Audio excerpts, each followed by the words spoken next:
Hey, hi. Welcome to another Digimon review. This will be on the Digivolving Garurumon figure this time. Um, yeah, so I've always been a fan of the blue, or the person who has the blue color in Digimon, with the exception of Tamers, where I just really liked like Guilmon. But so this is like one of my more favorite Digivolving figures. So yeah, you straight into it.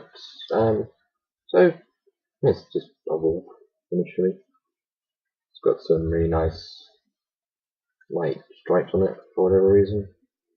Yeah, it does unfortunately have a fair amount of kibble on him just for the next stage, but never mind. Just like before with the Greymon figure, this is the same thing as the Japanese one except it's half the size, so just get out of the way. It does have a fair amount of articulation. I mean, this segment here is on the ball joint, so do the wrist direction. We have double joints here, which is the transformation, and his claws on ball joints. The head is we've got this little feature here where you can push this second here and his mouth can open.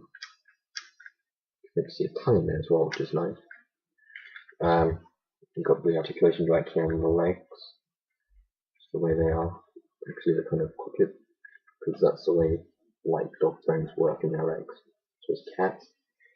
So not really a whole lot to go over it. I suppose we'll get into the transformation. I must say though, when you're switching the arms out in the chest, be careful the way you store them because with the ones for the weregarurumon arms, they can be a bit more difficult to like store in. Just mainly for the fact that it's very difficult to actually deal with, and I seem to have broken one of the pegs. That's not good. I don't know how that happened. I did actually have two of these at one stage, but I chose to stick with this one mainly because it was just a loose arm that it had.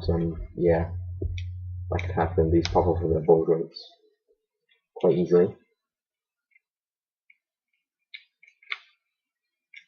But fold it in a certain way in order to actually store it properly.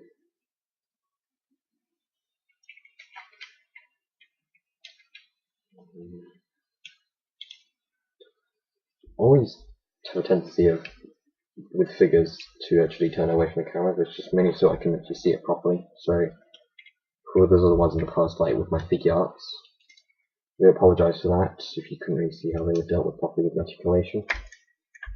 You know, basically it's a lot easier to do with the Garurumon art because they're so much smaller. You can push that down to secure in place.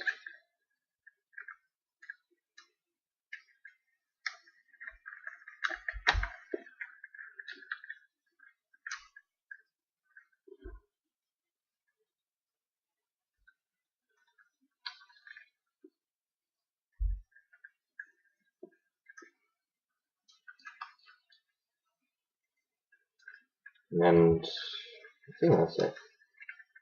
Here we have weregarurumon. Yeah. So now he's gone from a wolf to a werewolf.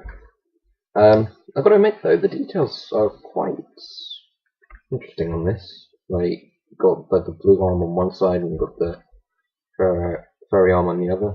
Got the details of the furry stuff, got the brass knuckles, got the abs on the chest, got the furry textures on his underneath his chin, and the little necklace thing, his legs. Just to say, there is actually like a downside to this, mainly the way the feet are designed. It makes it sometimes difficult to actually stand them in certain positions, so just be careful with that. And there's a lot less kibble in this stage because there was so much kibble in the first stage, it doesn't really affect it in the second one. But the only real kibble is the tail in Garurumon. But he does have nice articulation. He's got this arm that can go all the way around. It's a ball joint, but it is very restricted in several ways. The elbows are double jointed, and yeah, I mainly chose it for this one because they have loose arms over a loose leg. The wrists are on ball joints. It's very squeaky. And the brass knuckles can move. And the mouth still opens. With the 4 joints here on the leg, can swivel, transformation, and joint in the knee, pippin joint of the foot, and the toes can also move down. So that's pretty much it. So, I mean, if they included like a bicep swivel, then maybe you can get him into some cooler positions, but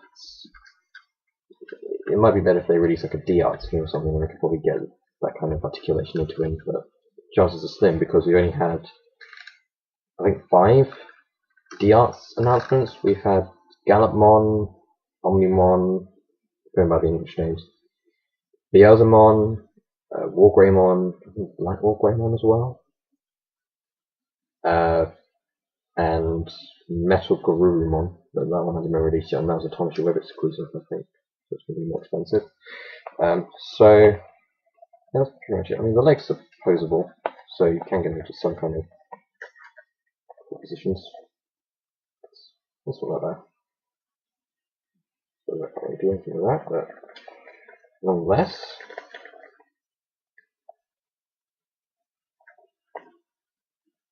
There we go. So I would recommend this one more than I would with like Greymon, for instance, just maybe because this one looks a lot better and it's not more like proportion of feel. Most with the Greymon figure didn't really work out so much with like the tail for the standing. But this is a good figure to have, but it is old, but not. It's fairly easy to find on places like eBay. But there isn't too much to go over. Just try and find a good condition if you can. And hope you guys enjoyed this, and I'll see you next time for whatever I do next. Again, so take care.